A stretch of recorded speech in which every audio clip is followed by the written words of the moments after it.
हर महादेव, जय भोलेनाथ। नमस्कार, मैं साधना पांडे मार्गदर्शन पे आपका स्वागत करती हूँ। दोस्तों, गुप्त नवरात्रि का दूसरा दिन देवी तारा को समर्पित है। तंत्र शास्त्र में देवी तारा की मान्यता बहुत अधिक है। कहा जाता है कि तारा देवी स्मशान की देवी हैं।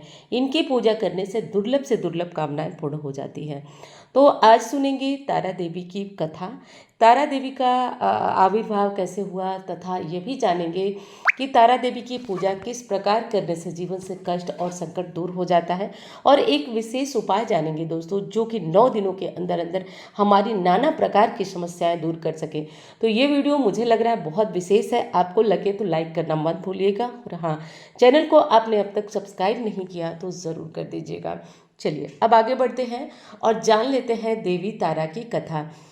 एक प्रश्न आया था कि इस कथा को और इस पूजा विधि को एक दिन पहले अपलोड करो।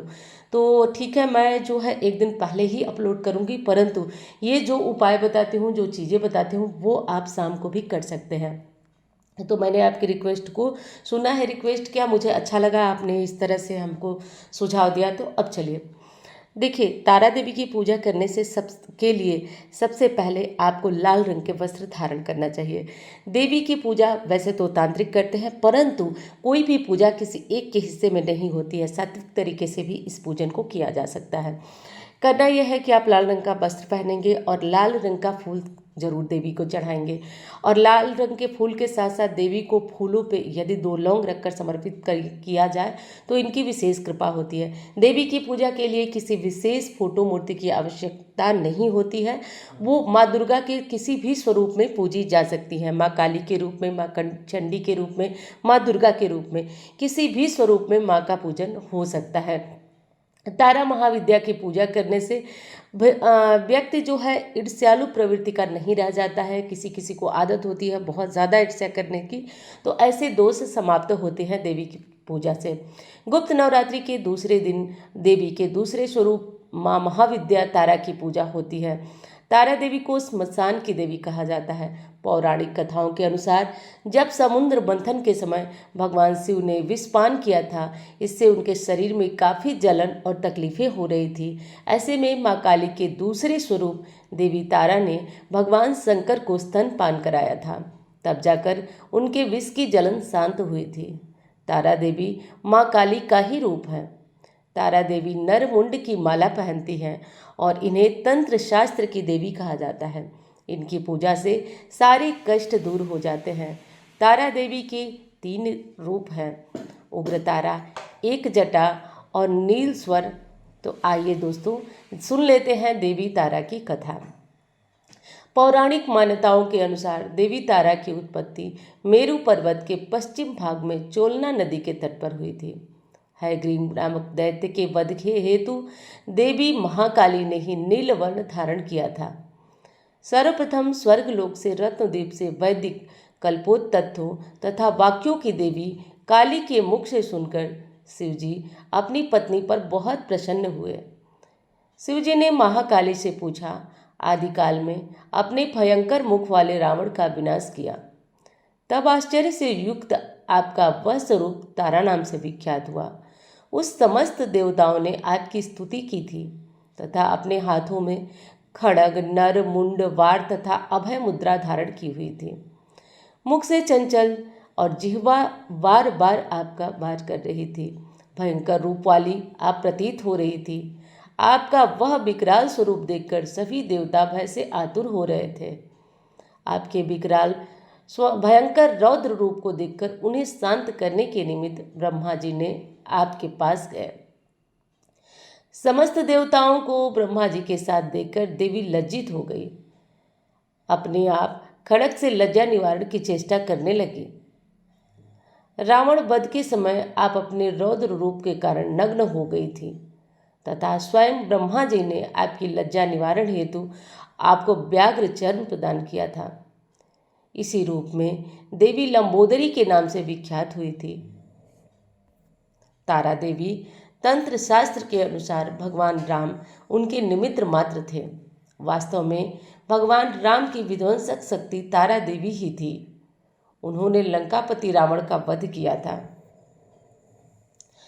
और साथ साथ देवी तारा की पूजा करने से व्यक्ति को अभय प्रदान होता है। भयंकर से भयंकर शत्रुओं से व्यक्ति की रक्षा होती है। देवी तारा की पूजा करने से व्यक्ति जीवन के सभी समस्त कष्ट और संकटों से मुक्त हो जाता है। देवी तारा की पूजा के साथ साथ व्यक्ति को कुछ विशेष काम जरूर करना चाहिए। जैसे इस पूजा को करने के बाद देवी को एक उनके स्वरूप के नाम पे स्मरण कर उनका ध्यान अवश्य करना चाहिए। चलिए दोस्तों, अब एक और कथा है जिसे सुनना बहुत ज़रूरी है। देवी तारा से ही जुड़ी हुई है, या फिर गुप्त नवरात्रि आप लोग क्यों करते हैं उससे जुड़ी हुई है। तो ये कथा भी मैं सोच रही हूँ कि आपको सुना दूँ, इससे विश्वास और भी ज़्यादा प्रबल हो जाएगा। बहुत छोटी सी कथा है, सुना देती हूँ आपको। इस कथा के अनुसार एक समय भृंगी ऋषि भक्तजनों को दर्शन दे रहे थे। अचानक भीड़ से एक स्त्री निकल आई और करबद्ध होकर ऋषि सिंह से प्रार्थना करने लगी और बोली, हे गुरुदेव, मेरे पति दुर्व्यसनों से घिरे हैं, जिस कारण मैं कोई पूजा पाठ नहीं कर पाती, धर्म और भक्ति से जुड़े पवित्र कार्यों का संपादन भी नहीं कर पाती, यहाँ तक कि ऋषियों को उनके हिस्से का अन्न भी समर्पित नहीं कर पाती। मेरे पति मांसाहारी हैं, जुआरी हैं, लेकिन माँ दुर्गा की भक्त हूँ। उनकी भक्ति साधना से अपने और अपने परिवार के जीवन को सफल बनाना चाहती हूँ। ऋषि श्रृंगी महिला के भक्ति भाव से बहुत प्रभावित हुए। ऋषि ने उस स्त्री को आदरपूर्वक कुछ उपाय बताया और उपाय बताते हुए कहा कि गुप्त नवरात्रों में आप कुछ विशेष उपाय करें, क्योंकि वासंतिक और शारदीय नवरात्रि से तो आम जनमानस परिचित है, लेकिन इसके अतिरिक्त 2 गुप्त नवरात्रि भी आते हैं और जिन्हें गुप्त रूप से पूजा जाता है। उन्होंने कहा कि प्रकट नवरात्रि में 9 देवियों की उपासना होती है और गुप्त नवरात्रि में 10 महाविद्याओं की उपासना की जाती है।